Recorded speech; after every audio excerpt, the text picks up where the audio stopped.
అట్లాంటి జానకి నా లైఫ్లో ఉంటలే అని చెప్పేసి అన్నప్పుడు ఇంకేం ధైర్యంగా ఉండాలిరా, ఇంకెవరి కోసం రా ఈ లైఫ్. రే బిట్టిగా వీడేంద్రా ఇంత ఎమోషనల్ అవుతాడు. అరే చింటిగా ఒక్కసారి నేను జానకితో మాట్లాడుతావురా.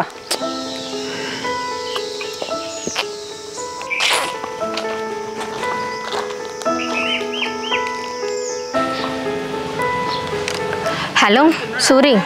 జానకి నీతో కొంచెం మాట్లాడాలి. ఇంట్లో ఒక్కదాని ఉన్నావా, మీ డాడీ కూడా ఉన్నాడా? మా నాన్న ఇంట్లో పడుకున్నాడు సూరి, చెప్పు ఏంటో. అదే జానకి మళ్ళీ నీకు నువ్వు రాఘవానికి ఏమని చెప్పు, వీడు మళ్ళీ మరి కింద ఊకొని తాగుతాడు.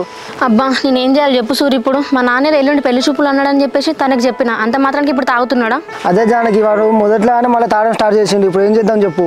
నాకే ఏం చేయాలో అర్థం కావట్లేదు సూరి. ఇటు రాఘవ విన్నాడు, నాన్న కూడా విన్నాడు. నాకే మధ్యలో పిచ్చిలేస్తుంది. ఒక పని చేయను జానకి, మీ ముగ్గురం లాస్ట్ సార్ వచ్చి మీ డాడీతో మాట్లాడమంటావు మరి? అబ్బా వద్దు సూరి, మా ఇంటికి వచ్చాడు. ఎల్లుండి పెళ్లి చూపులు అంటాను. ఈ టైంలో మీరు ఇంటికి వచ్చింది అనుకో మళ్ళీ గొడవలు అవుతాయి. నువ్వెట్లా మాట్లాడితే ఎట్లా జానకి? రాఘవాడి అంతా నీకోసమే చేసేది.